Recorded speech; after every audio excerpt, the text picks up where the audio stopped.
আসছে ১৬ই ডিসেম্বর মহান বিজয় দিবস।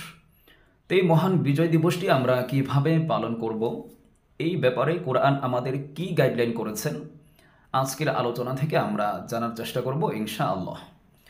প্রথমে আমরা জেনে নেব যে আল্লাহ রসুল তিনি তার মাতৃভূমি জন্মভূমিকে কতটুকু ভালোবাসতেন এবং আমাদের কতটুকু ভালোবাসা উচিত।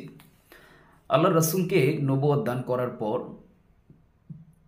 একটি পর্যায়ে আল্লাহ রসুলকে মক্কার কাফেররা মক্কা থেকে বের করে দিয়েছে। আল্লাহ রসুলও মক্কা থেকে মদিনায় হিজরত করতে বাধ্য হয়েছেন। তো আল্লাহ রসুল যখনই মক্কা থেকে হিজরত করে মদিনায় চলে যাচ্ছেন, তখন তিনি মক্কার দিকে তাকিয়ে অশ্রু সজল চোখে বারংবার মক্কার দিকে তাকিয়ে বলতে লাগলেন যে হে মক্কা, আমি নবী মুহাম্মদ সাল্লাল্লাহু আলাইহি ওয়াসাল্লাম, আল্লাহ রসুল বলতেছেন যে আমি নবী মুহাম্মদ মক্কা তোমাকে বড়ই ভালোবাসি। কারণ হচ্ছে তোমার বুকে রয়েছে বাইতুল্লাহ, আল্লাহর ঘর। তোমার বুকে শুয়ে আছে আমার বাপ দাদা। তোমার বুকে আমি নবী মুহাম্মদের জন্ম হয়েছে। যদি মক্কার কাফেররা আমাকে তোমার বুক থেকে বের করে না দিত, তাহলে আমি কখনোই তোমাকে ছেড়ে চলে যেতাম না। তো আল্লাহ রসুল মক্কায় জন্মগ্রহণ করেছেন। এজন্য আল্লাহ রসুল তার জন্মভূমিকে বড় ভালোবেসেছেন। আল্লাহ রসুল মক্কাকে প্রচণ্ড ভালোবাসতেন বিধায় আল্লাহ রসুল যখন মক্কা থেকে চলে যাচ্ছেন, তখন তার চোখ থেকে অশ্রু ঝরেছে মক্কার জন্য। তো আল্লাহ রসুল যখন মক্কা থেকে হিজরত করে মদিনায় চলে গিয়েছেন, মদিনায় থাকতে থাকতে একটি পর্যায়ে মদিনার প্রতিও আল্লাহ রসুলের প্রচণ্ড ভালোবাসা তৈরি হয়ে গিয়েছে। তো আল্লাহ রসুল যখন মদিনা থেকে দূরে কোথাও সফরে যেতেন, তখন মদিনার জন্য আল্লাহ রসুলের মন ছটফট করত, মন কাঁদত যে কখন তিনি কতক্ষণে তিনি সফর শেষ করে আবার মদিনায় চলে আসবেন। সহিহ বুখারীর বর্ণনা রয়েছে, আল্লাহ রসুল মদিনার বাহিরে সফরে গেলে দূর থেকে যখন তিনি মদিনার উদ্দেশ্যে রওনা হতেন সফর শেষ করে, তখন তিনি যখনই দেখতে পেতেন যে মদিনার সীমান্তে চলে এসেছেন, মদিনার সীমান্তে এসে যখন তিনি উহুদ পাহাড়কে দেখতে পেতেন, তখন সাহাবায়ে কেরামকে বলতেন, হাজা উহুদুন, এই যে তোমরা উহুদ পাহাড় দেখতে পাচ্ছ, ইউহিব্বুনা, এই উহুদ পাহাড় আমাদেরকে বড় ভালোবাসে, ওয়ুহিব্বুহু, এবং আমরাও এই উহুদ পাহাড়কে বড়ই ভালোবাসি। তো আল্লাহ রসুল মক্কা এবং মদিনায় দীর্ঘ সময় অবস্থান করেছেন। দীর্ঘ সময় মক্কা মদিনা অবস্থান করার কারণে মক্কা এবং মদিনার প্রতি আল্লাহ রসুলের প্রচণ্ড ভালোবাসা ছিল। এজন্য তিনি মক্কা এবং মদিনার বাহিরে দূরে কোথাও সফরে গেলে মক্কা এবং মদিনার জন্য আল্লাহ রসুলের মন কাঁদত, মন ছটফট করত যে কতক্ষণে সফর শেষ করে তিনি আবার মক্কা মদিনায় ফিরে আসবেন।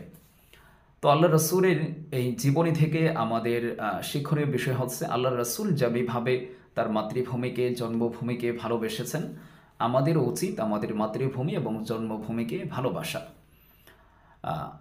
মাতৃভূমিকে ভালোবাসা, এটা হচ্ছে আল্লাহ রসুলের সুন্নাহ, আল্লাহ রসুলের আদর্শ।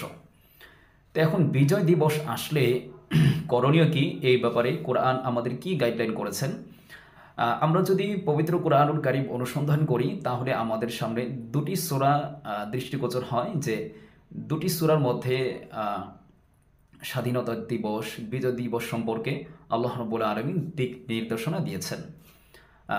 একটি হচ্ছে সূরাতুল ফাতাহ, আরেকটি হচ্ছে সূরাতুন নাসর।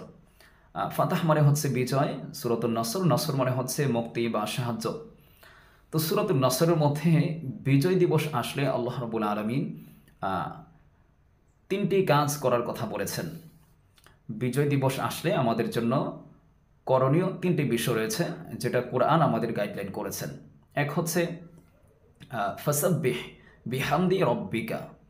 এক নম্বর হচ্ছে আল্লাহ রাব্বুল আলামিন বলেন, ইযা জাআ নাসরুল্লাহি ওয়াল ফাতহ, যখনই বিজয় সন্নিকটে চলে আসবে, বিজয় দিবস চলে আসবে, আল্লাহ রাব্বুল আলামিন বলতেছেন ফাসাব্বিহ, তখন তোমরা তোমাদের রবের বেশি বেশি তাসবিহ পড়ো। তাসবিহ মানা হচ্ছে বেশি বেশি সুবহানাল্লাহ পড়া, আল্লাহ রাব্বুল আলামিনের জিকির করা। দু নম্বর কাজ হচ্ছে বিহামদি রব্বিকা, তোমরা তোমাদের রবের প্রশংসা করো, বেশি বেশি প্রশংসা করো। আলহামদুলিল্লাহের মাধ্যমে আমরা আল্লাহ রাব্বুল আলামিনের বেশি বেশি প্রশংসা করতে পারি।